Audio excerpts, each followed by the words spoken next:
संक्रमणकालीन न्यायलाई निष्कर्षमा पुर्याउन सरकार प्रतिबद्ध रहेको परराष्ट्र मन्त्री गेवालीको भनाई सार्कलाई प्रभावकारी बनाउनु पर्नेमा जोड। राजधानी छिर्ने र बाहिरिने मुख्य सडक नागढुङ्गा नौबिसे खण्डमा यातायात सहज बन्दै आवागमनमा अवरोध नभएको ट्राफिक प्रहरीको दाबी। अफगानिस्तानमा आज राष्ट्रपतीय निर्वाचन हुँदै गृहयुद्ध र आतंकवाद नियन्त्रण प्रमुख चुनौती। र अन्तर्राष्ट्रिय क्रिकेटमा 3.5 वर्षदेखि निलम्बनमा रहेको नेपाल क्रिकेट सङ्घ क्यानको निर्वाचन आज पाण्डे र चन्द प्यानल सहित चुनावी मैदानमा। नमस्कार, कान्तिपुर डायरीका साथमा दिवा र म अनिल। सुरु गरौँ मुख्य प्रसङ्गबाट। परराष्ट्र मन्त्री प्रदीप गेवालीले संक्रमणकालीन न्यायलाई निष्कर्षमा पुर्याउन सरकार प्रतिबद्ध रहेको बताउनु भएको छ।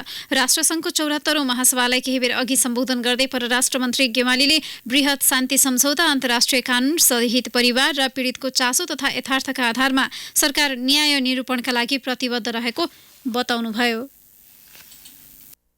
Nepal's commitment to the universal values of human rights is total. The Constitution of Nepal is founded on the fundamentals of inclusive democracy, pluralism, rule of law, secularism, representative and accountable government, social justice, and human rights. We are fully committed to concluding the transitional justice process in line with the Comprehensive Peace Accord, directive of the Supreme Court, relevant international commitments, concerns of the victims, and the ground realities. We hold that democracy, development, and respect for human rights are interdependent and mutually reinforcing. लोकतन्त्र विकास र मानवाधिकार एक अर्काका परिपूरक भएकाले पारस्परिक रूपमा बलियो रहेको नेपाल सरकारको मान्यता रहेको परराष्ट्र मन्त्री गेवालीको भनाइ छ। सार्क र बिमस्टेक जस्ता क्षेत्रीय संगठनको सहकार्य शान्ति, सुरक्षा तथा आर्थिक विकासमा महत्त्वपूर्ण हुने मन्त्री गेवालीले बताउनुभयो। सार्कलाई पुनर्जीवित गराउन नेपालले अध्यक्ष राष्ट्रका हैसियतमा प्रयास गरिरहेको मन्त्री गेवालीले विश्व समुदायलाई जानकारी दिनुभएको छ। अवसर र आम्दानीमा असमानता सहित प्रविधि र क्षमताको असमानताले विश्वलाई डोराएकाले विश्वमा व्यापार तनाव उत्कर्षमा पुगेको बताउँदै मन्त्री गेवालीले विकासशील विकास उन्मुख मुलुकहरूमा गम्भीर असर पुगेको बताउनुभयो। जलवायु परिवर्तनका कारण गरिब तथा कमजोर राष्ट्रहरू नराम्रो असर परेको भन्दै मन्त्री गेवालीले शक्तिशाली राष्ट्रहरूको ध्यान आकर्षण गराउनु भएको छ। नेपालका हिमनदीहरू पग्लदै गएको तथा पानीका मूल सुक्दै गएको बताउँदै मन्त्री गेवालीले जलवायु परिवर्तनको असरका कारण नै नेपालले बाढी र आँधीको सामना गर्नु परेको बताउनुभयो। जलवायु परिवर्तनको असरप्रति गम्भीर रहेको भन्दै परराष्ट्र मन्त्री गेवालीले आगामी वर्षको अप्रिलमा सगरमाथा संवादको आयोजना गरेको जानकारी दिनुभयो। काठमाडौँ छिर्ने र बाहिरिने मुख्य सडक नागढुङ्गा नौबिसे खण्डमा यातायात आवागमन बिस्तारै सहज बन्दै गएको ट्राफिक प्रहरीले दावी गरेको छ। सवारी साधनहरू बिहानैदेखि सहज रूपमा चलिरहेको महानगरीय ट्राफिक प्रहरी महाशाखा रामशाह पथले जनाएको छ। यात्रुले भने अझै पनि जाममा बस्नु परेको गुनासो गरेका छन्। काठमाडौँबाट चितवन जाँदै गरेकी विद्यार्थी रक्षा भट्टराईले टेलिफोनमा भनिन्, थानकोटबाट नौबिसे आउन कम्तीमा 2 घण्टा लाग्यो, यातायात सहज भइसकेको छैन। चाडबाडको मुखमा सडक विभागले सडक मर्मत सुरु गरेपछि दशैंका लागि घर जाने र काठमाडौँ भित्रिनेले पछिल्लो समय निकै शास्ति खेप्नु परेको छ। अन्य समयको तुलनामा सवारी साधन बढ्ने भएकाले पनि केही चाप परेको ट्राफिक प्रहरीको भनाइ छ। हिजोदेखि नै यातायातमा सहजता आएको महानगरीय ट्राफिक प्रहरी महाशाखाका एसपी रवि पौडेलले जानकारी दिनुभयो। चाडबाडको मौसम नजिकिएसँगै दैनिक 24,000को हाराहारीमा सो नाका भएर यात्रुहरू भित्रिने र बाहिरिने गरेका छन्।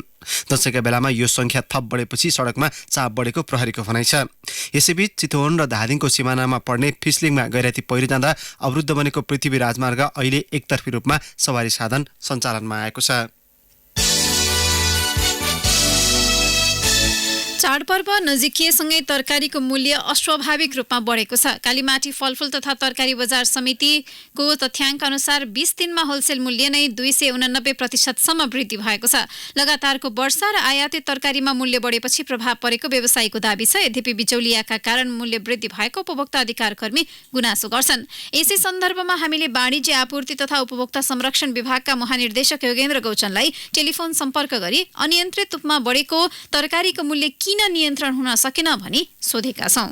यो चाहिँ मनसुन सिजन अहिलेसम्म सिद्धिएको छैन। मनसुनी वर्षा अनि यो इन्डिया हामी कहाँ त विदेशबाट पैठारे हुने, इन्डियामा पनि हाम्रो त्यहाँको एउटै हो सिजन। हामी कहाँ उताबाट आउने तरकारीमा पनि यो वर्षाले गर्दाखेरि त्यहाँ पनि अलिक नाश गर्ने अनि हाम्रोमा पनि उत्पादनहरूलाई नाश गर्ने अनि त्यो कारणले बाटोहरू पनि अवरुद्ध हुने प्रमुख कारण त यही हो। अब दोस्रो कारण यसैले अभावको मौका छोपेर फेरि बिचौलियाहरूले चाहिँ पैसा कमाउने खोजिरहेका छन् मौकाले छोपेर। त्यस कारणले गर्दाखेरि चाहिँ यो बजार चाहिँ तरकारी बजारमा अव्यवस्थित हुन पुगेको। नियमन फितलो हुँदा बिचौलियाहरू मौलाएका छन् छन् सरकारको उपस्थिति अथवा नियमनकर्ताको उपस्थिति कहाँ पाए त जनताले? जब सप्लाई कम हुन्छ त्यो बेला बढी खेल्छ। स्वाभाविक रूपमा मूल्य वृद्धि भएको छ, यो चाहिँ हाम्रो आन्तरिक कारणले भन्दा बाह्य कारणले अरू करको कारणले हो भने त्यस्तोमा चाहिँ झन् हामीले अनुमान गर्न गयो भने त्यसले झन् आपूर्ति व्यवस्थालाई खलल बनाउँछ, त्यसले झन् डिस्टर्ब गर्छ। त्यो कारणले गर्दाखेरि चाहिँ सरकारको उपस्थिति बारम्बार भइराख्यो भने नै आपूर्ति व्यवस्थामा झन् खलल पुग्छ अनि व्यवसायहरूको सप्लाईमा अवरोध हुन्छ। त्यो कारणले गर्दाखेरि हामीले बडो ख्याल गरेर अनुमान गर्नुपर्ने हुन्छ, बजारलाई हस्तक्षेप गर्नुपर्ने हुन्छ। यो सामदेखि लगातार मूल्य वृद्धि भइरहेको कारणले गर्दाखेरि चाहिँ अनुमान गर्यौँ नि त, त्यहाँ तत्काल बिचौलिया पनि भेट्यौँ, त्यहाँ अन्य स्पष्ट जरिमाना पनि गर्यौँ, मूल्य सूची राख्न लगायौँ, बिल वितरण जारी गर्न लगायौँ। अहिले चाहिँ धेरै सुधार भएको छ त्यो कुरामा, तर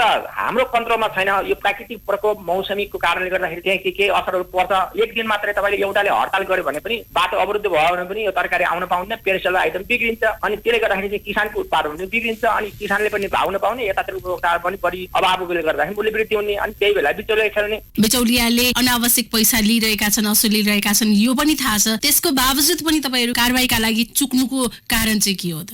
त्यहाँ बारम्बार चाहिँ त्यहाँ गएका छौँ। ल तिम्रो साउ को हो, तिमी हो कि आफै हो कि बिचौलिया को हो भन्दाखेरि म त एउटा कामदार हुँ, म एउटा ट्रक ड्राइभर हुँ। अब त्यो चाहिँ ऊ आएको छैन, ऊ आफ्नै घरमा छ, उसले मलाई पठाएको भन्छ अनि बिल विचार देखाउँदैन। अनि यसरी चाहिँ नभेटिएको कारणले अब हामी के विचार गरेका छौँ भने सबैलाई म के जानकारी गराउन चाहन्छु भने सरकारवाला सबै बिचौलियाहरूलाई समेत अब हामी ट्राफिकको सहयोग लिन्छौँ। यसरी भएन, अब प्रहरी ट्राफिकको सहयोग लिएर चाहिँ अब नाकामा भए पनि चाहिँ कुरेर भए पनि झुकेर भए पनि अब चाहिँ ट्रकलाई नै नियन्त्रणमा लिएर हुन्छ कि के हुन्छ बिचौलिया साथ जसरी पनि पत्ता लाग्ने अभियानतिर चाहिँ चर्को मूल्य असुलिएका छन् त्यस्ता व्यवसायीहरूलाई तपाईँहरूले कारबाही गर्न सक्नुहुन्छ त? चर्को मूल्य भन्ने कुरा थाहा पाउनु पर्यो। त्यही मैले भन्न खोजेको के भने जसले चर्को मूल्य लिएको छ त्यसलाई थाहा पाउनको लागि चाहिँ बिल विजय खरिद बिल बिक्री बिल हुनु पर्यो नि। नदेखाएको कारणले त्यसलाई त कारबाही गरेका छौँ, तर त्यो चाहिँ कुन तहसम्म कहाँ कुन तहले कति फाइदा लिएको छ भनेर त्यो अभिलेख नभएको कारणले गर्दाखेरि चाहिँ त्यो पत्ता लगाउन सकिएको छैन।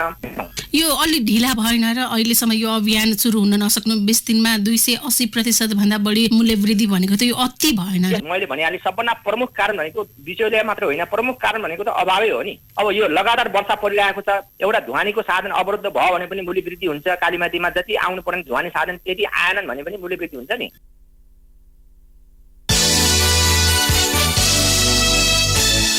हिन्दू धर्मावलम्बीमा हुने पितृपक्ष अर्थात् सोह्र श्राद्ध आज विसर्जन हुँदैछ। प्रत्येक वर्ष आश्विन कृष्ण प्रतिपदादेखि सुरु हुने सोह्र श्राद्ध आज आश्विन शुक्ल प्रतिपदाका दिन विसर्जन गर्ने चलन छ। सो अवधिभर 16वटा तिथिमा दिवंगत पितृलाई सम्मानका साथै तर्पण, सिधादान र पिण्डदान गर्ने प्रचलन छ।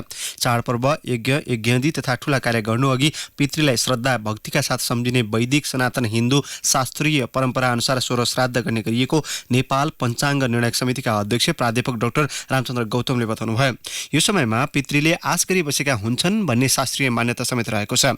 यसरी सोह्र श्राद्ध गर्नाले पितृप्रतिको आफ्नो दायित्वबोध पूरा हुनुका साथै पितृ ऋणबाट पनि मुक्त भइन्छ भन्ने धार्मिक विश्वास छ। कान्तिपुर डायरीमा अब ब्रेकको पालो। ब्रेकपछि अब अन्तर्राष्ट्रिय प्रसङ्ग। अफगानिस्तानमा नयाँ राष्ट्रपति चयनका लागि आज निर्वाचन हुँदैछ। सन् 2001मा अमेरिकाले तालिबान नेतृत्वलाई सत्ताच्युत गरे यता अफगानिस्तानमा पहिलो पटक राष्ट्रपतीय निर्वाचन हुन लागेको हो।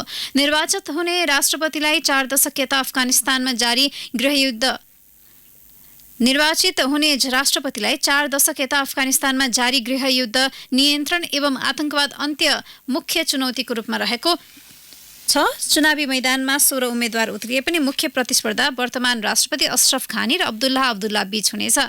निर्वाचनको विपक्षमा उभिएको तालिबानले गर्न सक्ने सम्भावित अवरोधका कारण सुरक्षा व्यवस्था कडा बनाइएको बीबीसीले उल्लेख गरेको छ। 4 दशक यता जारी हिंसाका कारण अफगानिस्तानमा हजारौंको मृत्यु भएको छ भने अमेरिका लगायत शक्ति राष्ट्रका सैन्य बल समेत यहाँ तैनात गरिएका छन्। युक्रेनसँग भएका सम्झौताको सबै कागजपत्र उपलब्ध गराउन अमेरिकी तल्लो सदनले विदेश मन्त्री माइक पोम्पियोलाई निर्देशन दिएको छ। राष्ट्रपति डोनाल्ड ट्रम्प विरुद्धको महाअभियोग प्रस्तावको छानबिनका लागि तल्लो सदनले सबै कागजपत्र उपलब्ध गराउन निर्देशन दिएको हो। ट्रम्प प्रशासनले युक्रेनसँग गरेका सम्झौताका सम्पूर्ण कागज उपलब्ध गराउन 3वटा संसदीय समितिले विदेश मन्त्री पोम्पियोलाई निर्देशन दिएको बीबीसीले जनाएको छ। अमेरिकामा सन् 2020मा हुने राष्ट्रपतीय निर्वाचनका लागि प्रतिपक्षी दल डेमोक्रेटिकबाट उम्मेद्वार बन्न लागेका पूर्व उपराष्ट्रपति जो बाइडेन र उनका छोरा विरुद्ध भ्रष्टाचार मुद्दा चलाउन ट्रम्प प्रशासनले युक्रेनी समकक्षीलाई दबाब दिएको थियो। बाइडेनका छोराको युक्रेनमा रहेको व्यापारमा मुद्रा अपचलन विरुद्धको मुद्दा लगाउन ट्रम्पले दबाब दिनुभएको हो। युक्रेनले बाइडेनका छोरामाथि ती मुद्दा नचलाएका कारण ट्रम्पले किभलाई दिँदै आएको सैन्य सहायता समेत कटौती गर्नुभएको थियो। अमेरिकाको इतिहासमा महाभियोग सामना गर्ने ट्रम्प तेस्रो राष्ट्रपति हुनुहुन्छ। अब खेल प्रसङ्ग। नेपाल क्रिकेट सङ्घ क्यानको विशेष साधारण सभा मार्फत आज नयाँ नेतृत्व चयनका लागि चुनाव हुँदैछ। क्यानको नेतृत्वका लागि चतुरबहादुर चन्द र विनय राज पाण्डे प्यानल सहित मैदानमा उत्रने तयारीमा छन्। निर्वाचनका लागि अहिले मनोनयन दर्ताको प्रक्रिया जारी रहेको छ। साधारण सभाको अनुगमनका लागि अन्तर्राष्ट्रिय क्रिकेट परिषद आइसिसीका प्रतिनिधि पनि काठमाडौँ आएका छन्। आइसिसीको सल्लाहकार समितिले तयार पारेको विधानकै आधारमा क्यानको जिल्ला, प्रदेश र केन्द्रको निर्वाचनको बाटो खुला भएको हो। निर्वाचनबाट अध्यक्ष, उपाध्यक्ष, सचिव र कोषाध्यक्ष सहित 13 जना सदस्य गरी कुल 17 जना निर्वाचित हुनेछन्। 39 जिल्ला र 20 प्रदेश प्रतिनिधि गरी कुल 59 जनासँग मताधिकार रहेको छ। जाँदै मुख्य प्रसङ्गहरू पुनः एकपटक। संक्रमणकालीन न्यायलाई निष्कर्षमा पुर्याउन सरकार प्रतिबद्ध रहेको परराष्ट्र मन्त्री गेवालीको भनाई। सार्कलाई प्रभावकारी बनाउनु पर्नेमा जोड। राजधानी छिर्ने र बाहिरिने मुख्य सडक नागढुङ्गा नौबिसे खण्डमा यातायात सहज बन्दै आवागमनमा अवरोध नभएको ट्राफिक प्रहरीको दावी। अफगानिस्तानमा आज राष्ट्रपतीय निर्वाचन हुँदै गृहयुद्ध र आतंकवाद नियन्त्रण प्रमुख चुनौती। र अन्तर्राष्ट्रिय क्रिकेटमा 3.5 वर्षदेखि निलम्बनमा रहेको नेपाल क्रिकेट सङ्घ क्यानको निर्वाचन आज। पाण्डे र चन्द प्यानलसहित चुनावी मैदानमा। हवस्, नै प्रसङ्गसहित कान्तिपुर डायरीको यो बुलेटिन अहिलेलाई यहीँ सकिन्छ। हाम्रो अर्को बुलेटिन बिहान 10 बजे स्पोर्ट्स डायरी हुनेछ। तबसम्मका लागि कान्तिपुर डायरीबाट साथी दिवा र म अनिल बिदा माग्छौँ। नमस्कार। सूचना र मनोरञ्जनको संवाहक रेडियो राष्ट्रको रेडियो कान्तिपुर।